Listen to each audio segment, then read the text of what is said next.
Nation. We are finally back with an in-person episode after so long. I know you guys missed me. They actually missed me more.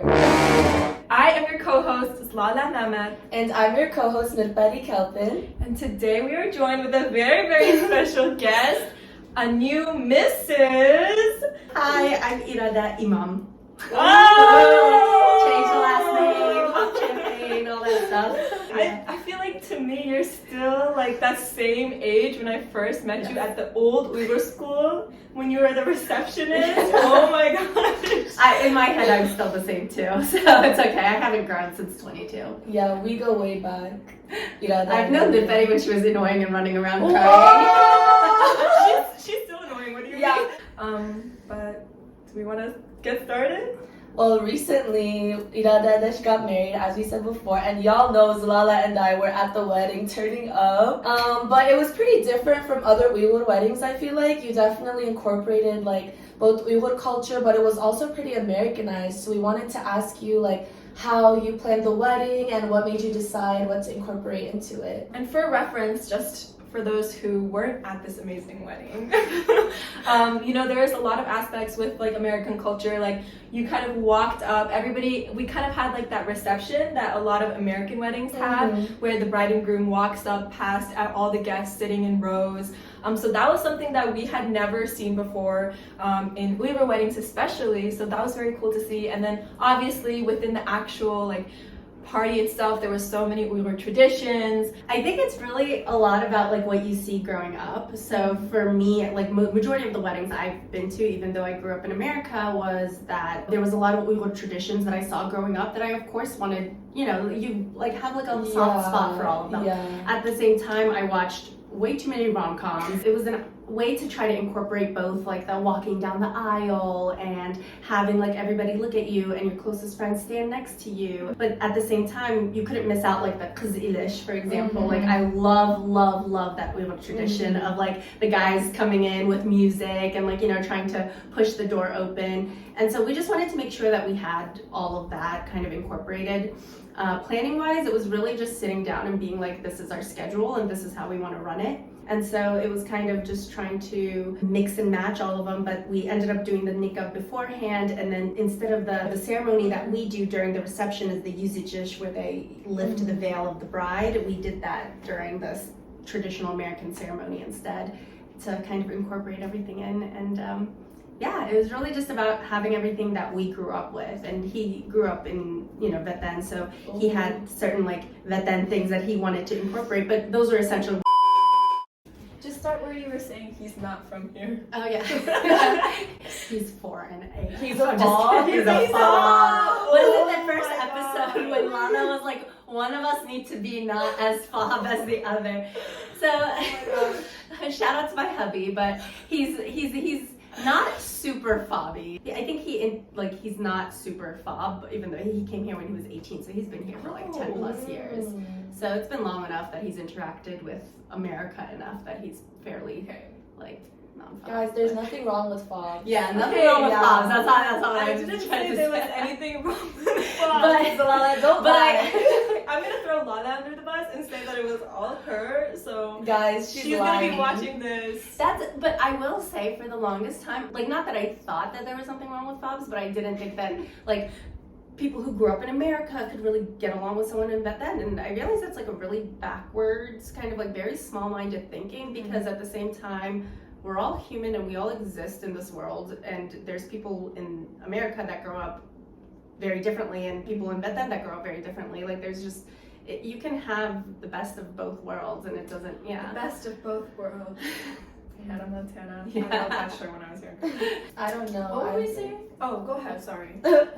I've been noticing like how stressful Uyghur weddings can be and how expensive they can be.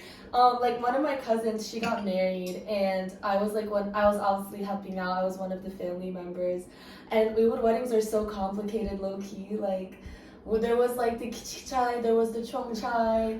And then like I remember her husband's family came to our house, and like they brought like 10 boxes of like more than 10. And I was just like, oh my gosh, like when I get married, am I gonna go broke? Like, am I gonna go broke? Oh, you will. You will. I was like, whoa. And it was just so, like, I feel like it's stressful too, just like, you know, like in Uyghur culture, there's like the kimni chakarish, like that whole stressful That's like thing. actually a big thing though. And Yeah. I didn't realize until like I actually watched like weddings happen like from a closer perspective. People kind of take it really personally here. Yeah, because like normally Uyghur weddings, you just get the hall, you invite whoever, and people who hear about it will show up and stuff like that. Like if Oh my people you gosh. didn't even invite will show up, and that will happen. Just be prepared. But if I had it my way, I love you, Mom, but I would have had like a 50% wedding. It's the curse of the oldest child, I think, because like the way that my parents put it was that throughout their 25 years within the Uyghur community, they went to so many weddings and they celebrated with so many people, and it would be disrespectful if they then like turned around and didn't invite them, invited them, and they needed to kind of like, you know, do this one big thing in their life. And so that I understand. It's a respect thing, it's a culture thing that maybe I just didn't understand. But you know, they don't care if Eric and Errol have, you know, a 5-person wedding. They could care. They could get eloped for all they care. They had what they needed. They got what they needed. You are like the only girl though. Yeah. So I feel like that also Your mom's makes a difference. speech. I wish, bro, the first half was really funny, and the second half I was crying. But yeah, I love my mom. She's amazing. No matter how much we fought or however much like, you know, headbutting that happens in our daily life, but especially during the wedding times, she's my best friend. I love her. Yay, go moms. Yes, moms. Shout out to moms. But I know Niperi is really taking this in because I just want to put it out there Oh that my. girl is obsessed with weddings. I feel like every time we call, she is like educating me. Every time I call her, I learn something new about what an Uyghur wedding is really like. What the heck? Why am I being exposed right now? It's too real. Like we're talking about weddings, so I needed to bring this up. I'm ready to be hyped up. Everything. That was a Get joke. started That young, was a not a joke. problem. But yeah, I think everything I've learned about weddings is from her. Yeah, I have my whole wedding planned out, guys, actually. And I I just would- need a boyfriend. I would believe it. I would believe it. Going into kind of the next topic. So we mentioned that your husband, now husband, I almost said boyfriend, you know, came to America at 18 years of age. So he kind of is a fob. So I wanted to ask like how it's like been like being with him and what differences you've seen, especially since you've grown up here like almost all of your life, right? Yeah, I was born in Bethlehem, but then I came to America when I was like 4 or 5. Honestly, for me, I don't see a whole lot of difference. He gets a lot of my like American side. I can't say anything that's like super Uyghur about him, if that makes sense. He grew up as a Minkohan, so I guess he had his like, you know, Chinese educated background and whatnot. The only thing two things actually, but one of the things is he speaks Chinese, which is a whole different language that I don't speak. And it's like his most fluent language. So I sometimes wonder if there's like a personality side of him, because like when I speak Uyghur versus when I speak English, there's two different like personalities that kind of shine through those. So sometimes I'm kind of like, is there a whole part of you that I don't know that exists? And it's always like very intriguing / like I'm always taken aback when I hear him speak Chinese, and I'm like, oh my gosh, like you're speaking something I can't understand. Other than that, I think the other aspect would be, because we do the work that we do sometimes outside of here, because we hear so many stories of it then, sometimes my assumptions or my thoughts of it then tend to be slightly different, and he's always like kind of corrected, like, you know, like that's not how it is. It's not how it is on the ground. It's not how it is back there. And like, you know, will sometimes like kind of go in on me about like being very small-minded about certain things and like being very biased about certain things on when it comes to like China or Chinese culture or Uyghurs in Vietnam and stuff like that. Like values-wise, I think we're fairly similar. I don't think a lot of people actually from Vietnam, growing up, I thought they would be very conservative. I also kind of think that. Yeah, but surprisingly, I don't think that they're as conservative as we think. Sometimes I actually look at us here in the diaspora and almost, I feel like we're a little more conservative. Wow. Because our parents grew up at a time in Vietnam that was conservative, so they're mindsets when they came here is trying to keep that like 80s, 90s Vetten, right? Or like early 2000s Vetten versus like what we see. But like it could also be the differentiation between like growing up where you grew up to. If you grew up in Urumqi, you're probably a little less conservative. I don't know. Yeah, I noticed like especially Mikohan kids are pretty open-minded, like with a lot of things. Like my cousin is also Mikohan, her husband is also Mikohan, and they're like pretty open-minded, I would say. But I kind of like related to that because like I've talked to like some guys who are like from Meta, like they grew up here, came when they were in like high school, and since they speak Chinese, it's just like I'm like, bro, like if I were ever to go out with him and his friends and they speak in Chinese, I would kind of just be there, you know, like, oh, like what are you guys talking about? But I guess you can work your way through it since you still speak English and English. That's two primal ones. I feel like that if you can connect on those two languages, and if they feel like home in both of those languages, if that gets it. Because like sometimes there's people where when I speak English, I sometimes feel like I have to over-explain myself, and I don't feel that with him. So I think that's really a big pinpoint for me. Yeah, because I know like when we first talked about fobs with Lala on the podcast in this very spot. I love that it's like No, sorry, I didn't say it like that. Yeah, guys, I will still accept fobs. Okay, come my way. Lala doesn't. Yeah, she doesn't, but come my way.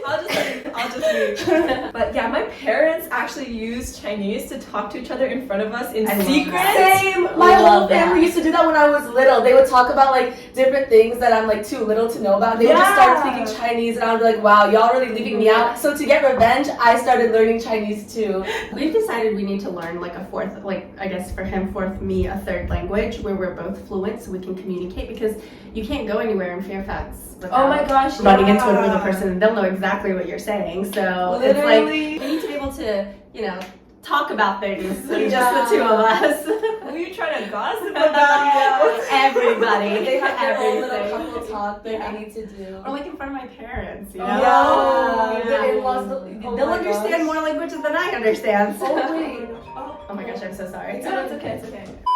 But yeah, I had like an epiphany at your wedding actually, and I talked about this in a podcast that's not released yet.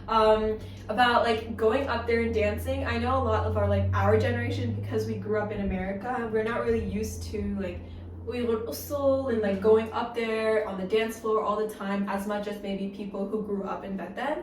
But like at your wedding actually, Nurberi and I like had this like collective epiphany where we were like, you know, like we're never gonna be this age again, and we're never gonna be like 18 and 19 at this very wedding. Like you're not gonna have another wedding, and like it's just really important to kind of remember that no one is judging you, and like, you know, we went up like a lot. We were tongue-fighting. Yeah, we were a couple. Yeah, we were like doing every dance, and it was really fun, and it kind of made me realize, because I'm more tatinjak when it comes to those things usually. Like I don't really want to go up there because I'm not like the best like dancer in the world or whatever, especially when it comes to Uyghur dance. But like going up there and like knowing that, you know, the Betty would go up with me and stuff, it was like nice to know that like, you know, we can do it, and like it was fun, and I'm just like trying to keep that mentality going forward. 100%. Yeah, honestly, like even if you just go up and move your hands, like it's fine. Yeah. Like going up still means something. Yeah. I don't know. That's how you learn. I mean, I like, granted, I had like, you know, I think a very short part of my life where they tried to teach me dancing, but it didn't work very well.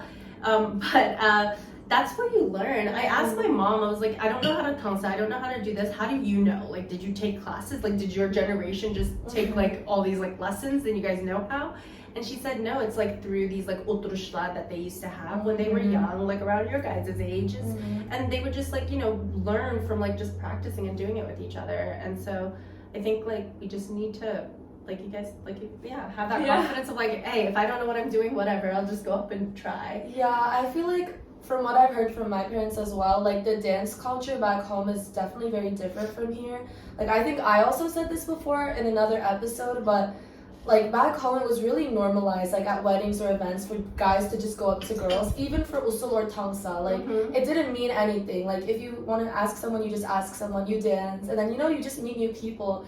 But here I feel like, I don't know, maybe because of the gossip culture, there's just like so much pressure on that. Like if a guy were to ask me to dance or salsa and all the adults saw that, I know for a fact the next day they'd be like, nobody's dating this my guy. God, yeah. Totally not even that you just a kid. And I'd be like, bro, we were just dancing. So I feel like that's why like it's definitely really different to back home and like the way my parents described back home as well. For sure. That's why we're trying to have more yashla events. So it's Yes. just yashla. We can all chill out. Speaking of opportunities, not to plug or whatever, but this August for the like Uyghur soccer tournament, Nutbedi and I and UUY have planned a big yashla event. We've collaborated with UAA and the I think UAC, Yes, like UAC. the big like The the American Cup. organization Uyghur that does American all Cup. the Uyghur American Cup, I love that. and we're hosting a yashla only paliyat. So if you're looking to get down with only the yashla, Pull up.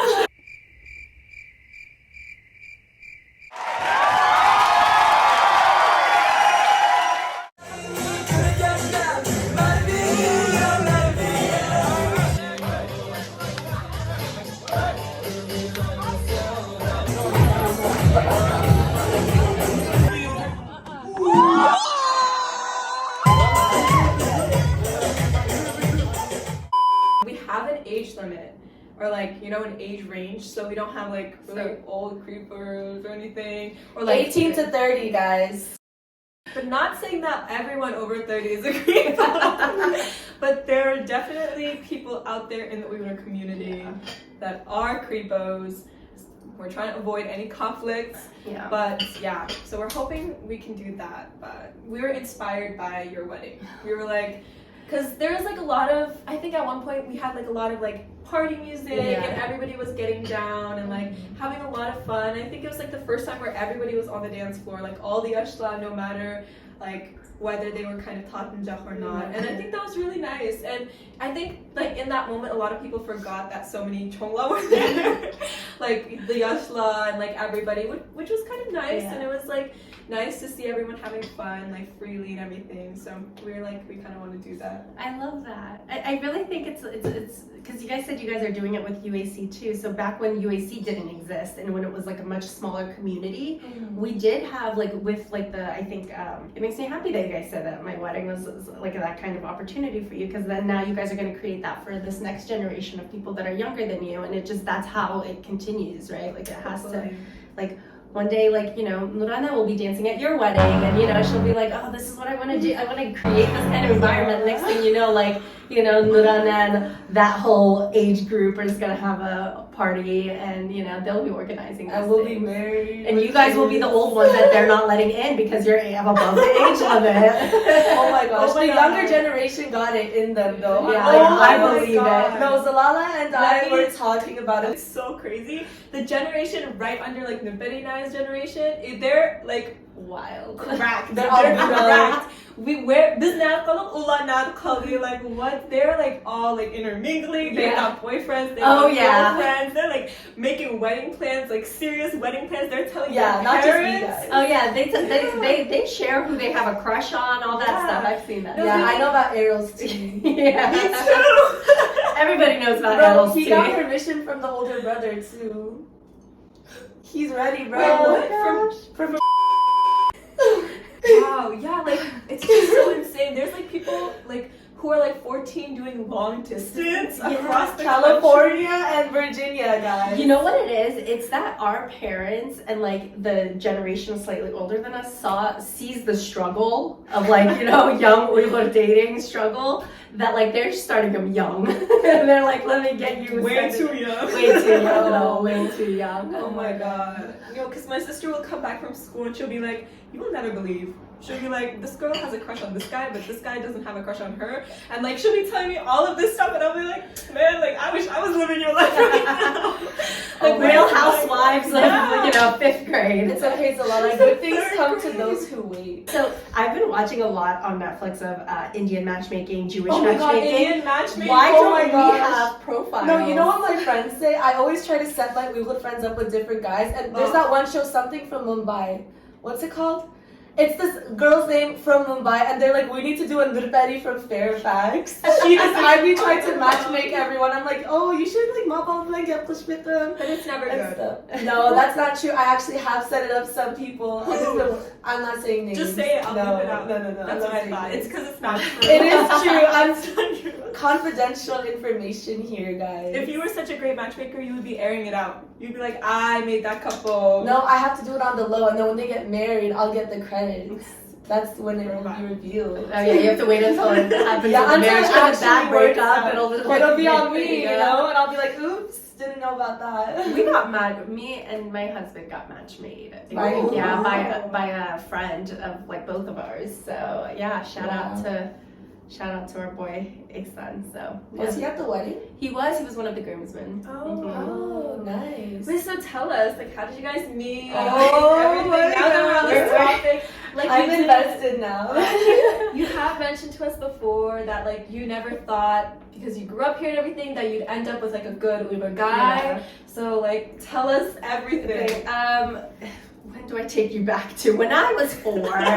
No, but I think it's just, you know, you guys understand it, and I think most young Uyghur girls understand it. There's like certain expectations from women and like, you know, girls within the Uyghur community that aren't necessarily implemented in a man. And so find a man that's not, you know, part of the Uyghur community at all. Find one that, no, I'm just kidding. But, you know, I thought very small-minded about Uyghur men in general, of thinking that, like, you know, they're all a little bit more traditional, they're a lot more this, they're a lot more that, like they'll expect me to be at home cooking and cleaning and, you know, whatever.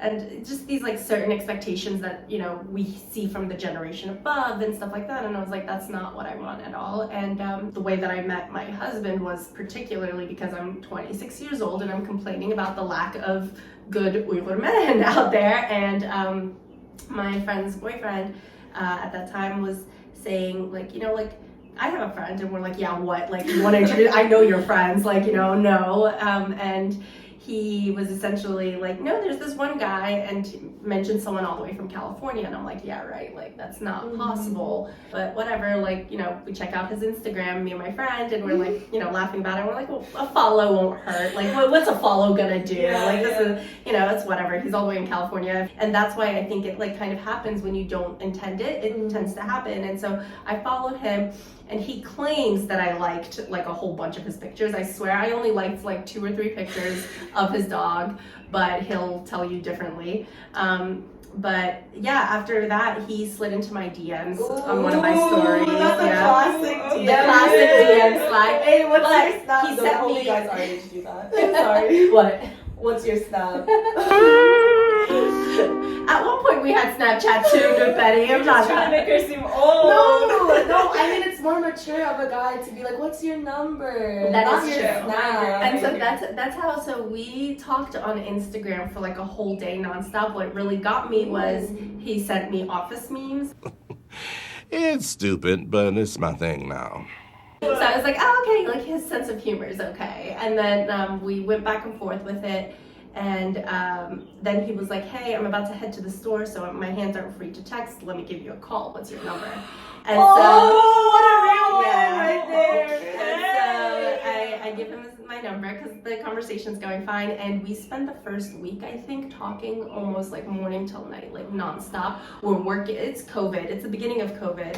So we're like, working at the same time as we're talking. Yeah, we watch an episode of The Office together, and a Netflix party. On a Netflix party, and you know, we just a whole week of just nonstop talking. And so I think that's kind of like, I remember at that time I told a friend, I was like, I met somebody and I think this is it. Like I just felt it in my stomach at that point. I was like, this is the one. And I was super excited, especially because he was like super buff and like, you know, worked out and stuff. And, yeah, never dated a guy who worked out. So I was really excited, and he got the opportunity to come to Virginia a couple months later after we'd been talking for like 3 months, and stayed here for a month and a half. So it really, I think a lot of the times, like, obviously you have to be like getting that reciprocation from the other end, but it really is up to the guy to really make that move and be like, yo, like, I'm serious about this, like, I think I really like you, and I'm like genuine. And you have to look at the guys, like, they can't play that like midway game, like they have to put those things like forward, and that's what he did, because otherwise, like, he has a little player in him, so, like, you know, like, I know, like, you know, his past. So, like, you know, I know who he is, you know, and so I know, like, we've talked about everything, and, like, he showed me his intentions, I think, was very genuine and very kind of straightforward, and I came with that same energy. I was reciprocating throughout the whole time, so I think we kind of picked up on each other's vibes, and we had, like, a amazing month and a half of, like, Virginia dating, and him meeting my friends, and, like, our friends were interconnected, our lives were interconnected. And the funny thing is, when we first started talking, he had mentioned, he was like, you really don't remember me. And I'm like, what do you mean? Like, I don't know you. Like, this is our first time talking. And he's like, you have no idea. And I'm like, no. He's like, flashback 7 years ago, you came to California for an Uyghur wedding. I asked you to dance with me, and you looked me up and down and sat down. I will never forget that moment, because I got shit from the guys the rest of the time. Is what he says. He's like, the rest of the night, everyone was making fun of me because I got rejected, asking a girl to dance, even though I wasn't even, like, into you. I was just trying to wingman for my man. And I still got rejected, so I will never forget your face. It was meant to be. Yeah. So that's another reason why, like, weddings are really important for young people, right? Because if we hadn't had that pivotal experience, he probably wouldn't be like, you know, I would just be somebody who followed him on Instagram. I wouldn't have made any kind of, like, noticed impression. But because of that history 7 years ago, made an impression, came back, and, like, you know, it was a funny thing that we laugh about now. So Wow, that's crazy. I don't know. I feel like I've noticed a lot of Uyghur guys, like, whether they're fobs, whether they grew up here, they all kind of go through their, like, you know, like, not even, like, necessarily player, but, like, their little partying, like, hope phase, I guess, like, when they're younger, and then I guess when they're in their, like, 20s-ish, like, later in their 20s, then they're like, okay, I gotta chill now. I have to find, like, the one. I guess, like, I noticed that's a pretty common mentality in a lot of Uyghur guys.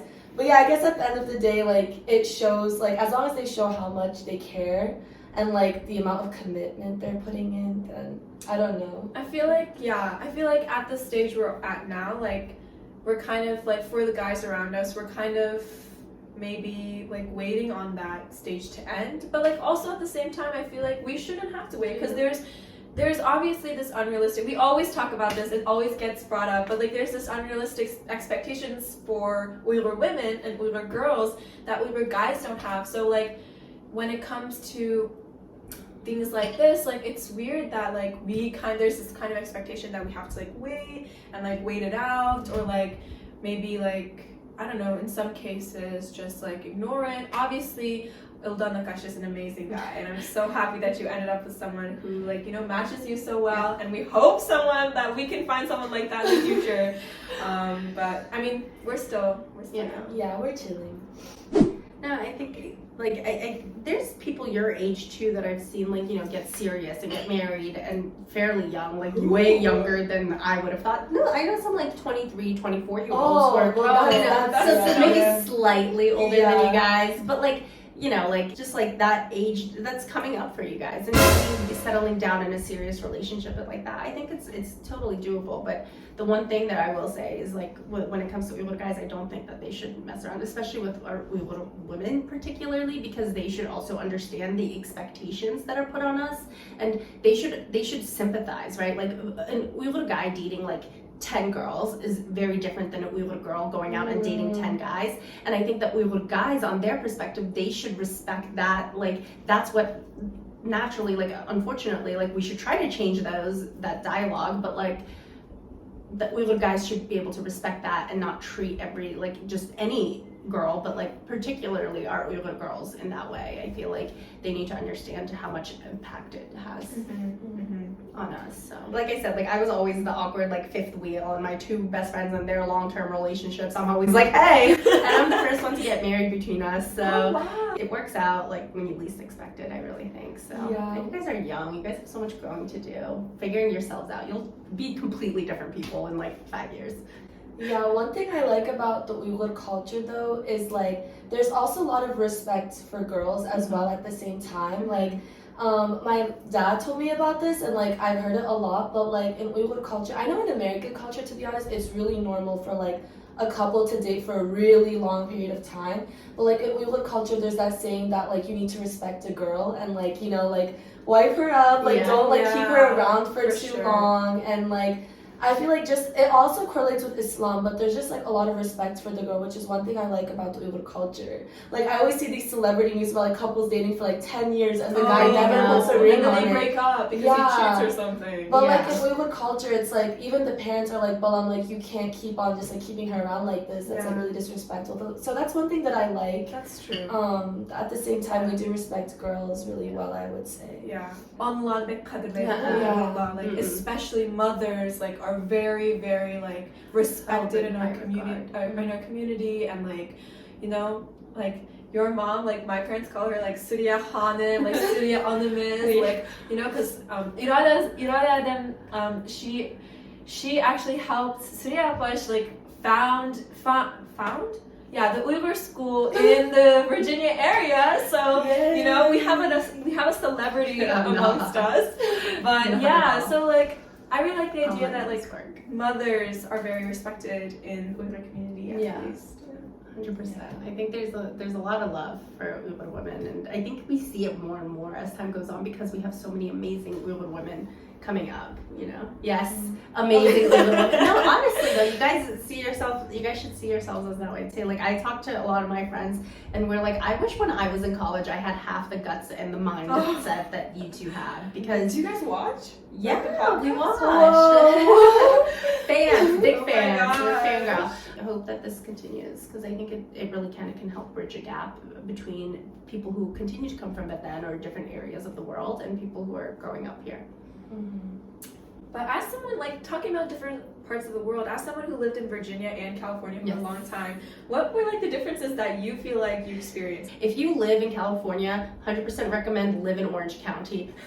Do not go to LA. No, all love to the LA folks, but Orange County, man, it's the like being like 10 minutes away from Laguna Beach was one of the best things, and I really, really loved it. I definitely think Virginia is a good spot to like settle down when you have kids and stuff. But before that, I'm trying to explore. Yes. Yeah, like settling down. I feel like I want to settle down where my parents are. I don't know if my parents will move, but like they're gonna stay in this Northern Virginia area. I know for sure. And so I just feel like I will. You know, I don't know. That's just. There's huge perks. I'll say within these 2 blissful times of being married, I have gone to my mom's house, or my husband and I have gone to my parents' house multiple times to grab food from them. I'll go in, I'll steal everything, and then I'll run away and be like, oh babe, look what I picked up today. So there's definitely a lot of perks, and I'm sure more perks once like, you know, you decide to have kids and stuff like that. So there's definitely huge perks of living near your parents and the community overall. You have the Uyghur school, and you know, your kids will create like lifelong friendships there. So, but honestly, I think if you marry like your best, like this sounds so cheesy, and like I honestly did not think I would ever be the person to say this, but if you marry someone that you can laugh with and like, you know, just have fun with, then that's what happens. Like, I don't know, I'm having fun. It's fun. Life is fun. I like being home with somebody that I'm constantly laughing with. So be true to yourselves, and the person that will resonate with your true self will come to you. Yeah, if someone hurts Lala, I took karate for 3 years. Yes. If someone hurts either of these girls, I'm gonna go beat his ass. Girl, you know nobody's gonna hurt me. But you, I don't know. I have been through so much on your behalf. She went through everything with me. You need that friend. Whenever I tell her about something, she's like, "Oh my gosh, are we going through this again together?" And I'm like, "Oops." Because I have like amazing advice, and everybody never listens to me. And then she like she did it, and then she goes through it, and then at the end of the day, she's like, you were right, man. Like maybe I should have listened to you a little bit. It's okay. Then, my next boyfriend, I will get approval from you before I say yes. I'll be like, since you weren't able to really see it at your wedding, you can see it there. All the people mingling will be like, oh, like much. That's just you. No, it's not. You'll have to give me the lowdown so I can know who to look out for. That over there to your right, a little bit that way. The one thing we wanted was like people to like, you know, soulmates to meet at our wedding. I hope somebody met. Yeah, I met my soulmate.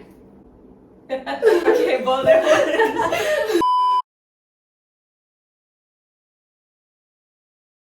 I actually have a really cute guy in California too.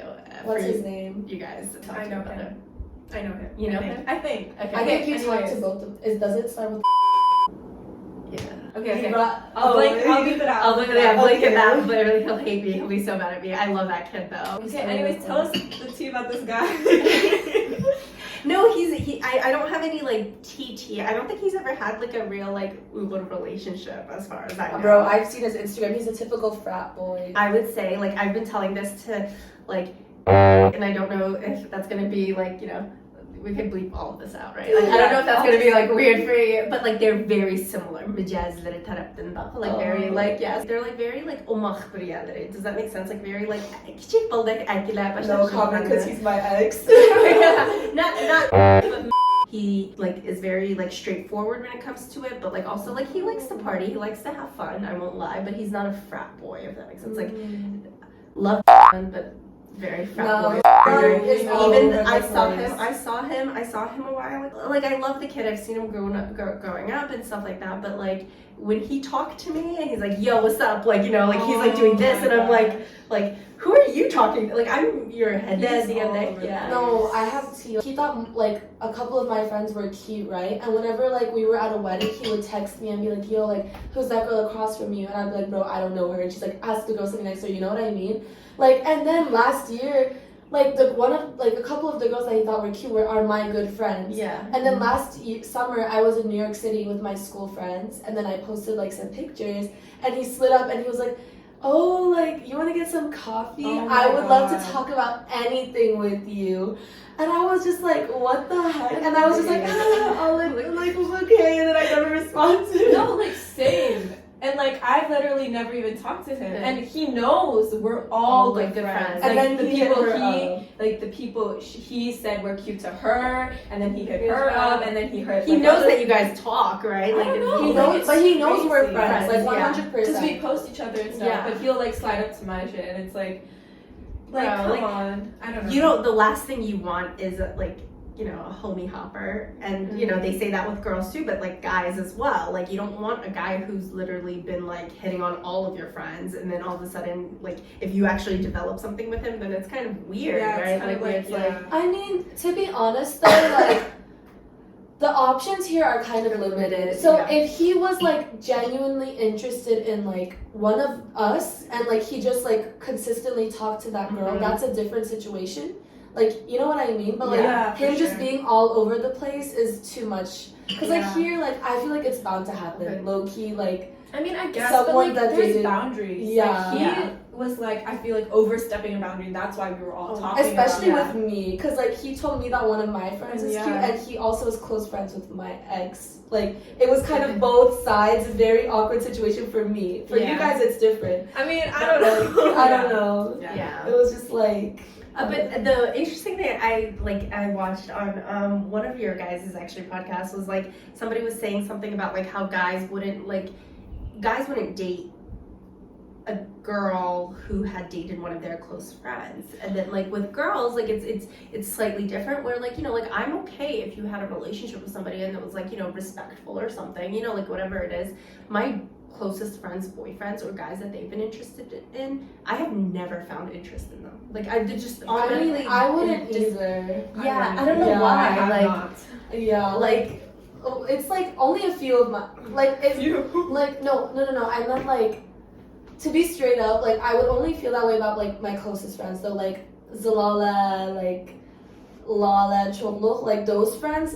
Like people that are close to me. But if I'm not that close with the girl, then that's a different situation. But we're talking about like close friends. Yeah. Obviously with close friends I would never ever go for their exes. And I feel like even then I feel like we have different like tastes. Yeah, we do. A lot of the times that's what that really gets a friendship going too. Because if you guys like the same guy, then you know that might be a little awkward. No. We definitely have very different tastes. That's never. That's a big part of friendship, I think. Because all of my closest like Uyghur girlfriends, like all three of us, completely different types. Your type is always changing. I know, it is. I don't know. I really like thick eyebrows. I really like that. Are we talking about looks right now? Oh, I don't know. Just like people. Like I'm loyal. Someone loyal, number one. Caring. Mature. I like older guys. Okay. Like I can't date guys my She age. likes way too older guys sometimes. I know. I'm really attracted to concerned. older guys. Like I don't totally know. not 30, right? Do you know what she said the other day? No. Okay, let me tell you what she. No, maybe we can keep this part. No. She was so mad. So we put the age limit for like we were like discussing the party stuff, and she said she came up with 30, right? And at first I was like, isn't 30 a little like maybe too high? Because there's gonna be like 18-year-olds, and we're gonna like let in our closer friends. So like maybe there's gonna be people a little younger than that. And I was like, can you imagine like a 30-year-old talking to like a 17-year-old or like an 18-year-old? And she was like, well, if they're a really good guy. And I was like, so stop. I will say, like, Sorry. you guys, the age limit thing I think is necessary. You can keep this part in, but like this was something that like freaked me. I brought one of my American friends to an Uyghur event when I was like 15, 16. Okay. We went to, there was like a Uyghur party for Yashla specifically, and this like 30-something-year-old is there. And this is another reason I love the Uyghur community, the Yashla community even, and like the idea of like older siblings and younger sisters and stuff like you know like you guys like had like you know Acha, that kind of relationship, because this dude started like, I guess he had a little bit too much to drink. He started creeping on me and my friend, wouldn't leave us alone at 15, and he's at least 30, and we're getting super uncomfortable. We're going outside, we're coming back in, and we finally like, you know, we told, like, somebody was like, hey, are you guys okay? Like, you look a little anxious. And one of the Akashla was like, oh, like, he's like was really concerned and was like, is everything okay? And we were like, you know, he's kind of like harassing us, like keeps like trying to like dance with us, and like even though we were like telling him to go away, he's not. And they ended up like dealing with him and yelling at him and being like, dude, you have to leave, like that's not cool. Like, and you know, just a bunch of guys that were like much older than us, like all of them teaming up and like attacking this dude and being like, dude, you need to like leave and stuff like that. It felt really like, it felt like it was a safe space for us. So it was definitely like, there's that hurmet of like, you don't bully, like you don't go after like 15-year-old when you're 30, and like you don't creep on it, and you don't pass, like you don't make anybody uncomfortable. Yeah, for sure. So I think that's like a big part that I really liked and made a really good impact for me and my friend who lives in Uyghur. Was like, oh, like it's nice that you have all these people looking out for you. But well, yeah, guys, by older, I don't mean that. No, Okay. okay. The most I would be down for is like 8 years older than me. Even That's is my a age. little... Oh my gosh. Okay, I so don't- I I'll don't start know. going through my phone. Oh, yeah, that's what I was gonna say. No, I'm saying like I'm obviously like, okay, ideally the perfect age difference for me is 4 or 5 years. Mm-hmm. But like, I mean, like somehow if I were to meet like an amazing guy and we like got along so well and he was like 8 years older than me, then I would be fine, is what I'm saying. But like that doesn't mean I'm old, like I want to, Yeah. like, but guys my age, I can't, like, oh, they creep me out so much. They're so emotionally immature, like, because guys just take so much longer to mature in general. Like even guys that are a few years older than Zlala and I get ached out so easily. We're like, what the fuck are they doing? You know? So I'm just like, bro, like, as long as they're emotionally mature, that's all I need at this point. Yeah. Like, please. Yeah, I also feel like I have like a strong personality where I'm like, there's things I want to do, and there's like, I want to be able to do it. Like I have like a vision of like my future and like my goals, and I feel like a lot of the times like I feel like I want somebody who can support me, you know, and like not necessarily hold me down, because that's not necessarily a bad thing. I feel like in a relationship, like you're supposed to support each other, but sometimes like there's like limitations on what each person can do just for like the stability of the relationship, and I think that's normal. But I don't know, I'm still young, so I'm not like too like worried or anything about like, oh, I won't find someone. I always tell everybody this, but I'm like, you know, there's a whole world of people. So. You say this in every episode. Because I need you to remember, it's whole not world. just for I love that. She's always Don't worry, guys. I've been expanding my horizons lately. No, because she's always like, there's nobody out there. And I'm like, no, there's like a world. Like maybe there's going to be somebody from Australia that you've never seen in your That's life. because you want me to get with Nesrullah, bro. Okay, no, I didn't say that. Is Nesrullah that one guy from one of your, did he come into your podcast? Yeah, she's the one who edited us, like, with the careless whisper music. I was never trying to set you up. I was just trying to make it a joke because you guys were hitting me off during the podcast. Literally, the fact that you guys find people in Australia, that's amazing. Like, we didn't have anything to, bro. That's what I'm saying. There's a whole world. And she literally, why you put freaking careless whisper during our I asked you interaction? first. No, you didn't.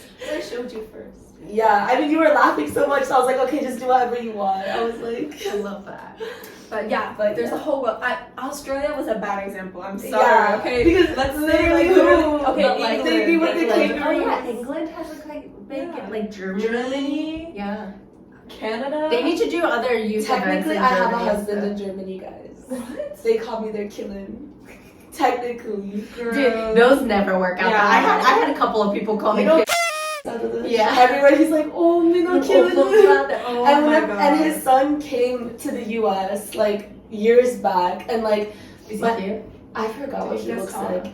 I mean, like he was with me and my mom like for the whole day. We took him places, Okay. and then we went to a wedding. I was really young though. You know who has a really cute son? Just like completely off. Who? Like who's also I think in Germany. He has a really cute son. What? His first marriage. Oh my His god, first I heard marriage. a lot of stuff about that. Yeah. Wait, but- he's been married before? It was a but, like, whole thing. It was a whole thing, but Wait, like why did they divorce because of? yeah. Yeah. Bro, she be going around everywhere. I'm telling you. Bro, where has she not been at this I'm point? telling you. So And before her, they like let her into the house to stay for a bit. Bro, and, like, that's do you know how it what she like? I feel so bad. She for be him. creeping She treats around. him like shit. Yeah. He works If 24/7. you see his first wife's, like the kids he had from his first wife, like they are both like he has a daughter and a son. They are both hella beautiful people. His daughter went to Turkey and like I think competed in like I did a lot of creeping. competed in Turkey's like music something the voice kind of thing and like just like beautiful but her Wow. son but like clearly looks like a fuckboy though clearly a Oh, fuckboy. I'll wait. show you guys a picture Yeah. later but like Oh. clearly a fuckboy but like really good looking. Wow. Also be lucky like feel lucky kid guys your age you guys don't have to worry about the height thing. Guys my age we're all No, so we short. do. I'm kind of I Eric can or tall, see. but like that's it. Like who else? Really? Ilzat's tall, but Ilzat- Ilzat's Ilzat- married. Yeah. Yadigar is pretty tall. Oh, but Yadigar's Ilzat's also married. So it's two people. Yeah. We're down Well, to two people. Okay, so still Eric and And Edna. they're not even our age. Okay. I met a few guys when I went up to But he has a girlfriend. I don't know, there's a lot of young people though. I like shipped Eric with like all of you. I'm like, this girl. And he's like, you know that you're stupid. He'll just like shut me down and I'm like, okay, whatever. Yeah, I mean, yeah, that's like being what like an older sister is like. I mean, Yeah. I feel like no matter what. It's the hardest thing that's hit me as a reality is that like people are seeing Eric as an adult now and like there's like older girls that are into him and that makes me super freaking uncomfortable. Like it doesn't make sense to me because I'm like you're my age and you want to be into this dude. Like he looks like a little kid in his face. Like can you? And he's like Your age? my age, dude. Even older than me, girls that are like coming after Eric. So like it's icky. I don't know. It didn't make sense. I to think me. yeah, because you're like older sister too. Like I can't Yeah. imagine Rana growing up and like being my age and talking about these things. Yeah. Like I just want her to stay. No, like little. to me, like Eric dating is a completely normal thing, right? Like he's told me, like we were siblings, so like we have that like good relationship, and he'll tell me things since we're like younger to older or whatever. But like we share both of us, we share a lot of our things. He's my number one advice giver. Like when I ask relationship advice, fine, he lives his own life and that's fine. But it's like when the older girls get like it gives me That's weird. like I don't want to sound like particularly sexist because it's not. I don't think it's a problem that I date someone 2-3 years. And if Eric wants to date someone 2-3 years older, that's fine. But when they're like 8 to 10 years older, like that's and they're the ones coming after. and they're the him. ones that they're coming after him. That makes me super uncomfortable. And I'm like, bro, like you gotta draw your line. And like that's not cool. Yeah, I agree. It makes me uncomfortable. Not to shade you for like an older guy. Yeah, not to shade. Like No. that just seems a little bit more. I don't know. Like maybe call me old school or whatever. Like No, I just- mean I kind of. I feel like Yeah, the You main reason do. I feel that way is just because like maturity level. I agree. okay. What a moment to end on. What a perfect moment to end on. I don't know where I'll be cutting this out. But please cut off like the past like. I 5 think seconds. I'll be cutting out a lot. But just know, you guys, that we had a deep conversation that you guys could not be a part of. We finished this whole chain. We of finished And chat. there was a lot of tea spilled. A lot of tea spilled. I'll see what I can include with the bleeping and cutting out. But thank you guys so much for tuning in. We hope to have more in-person episodes. They seem to be so much more fun. But see you. Bye. Bye.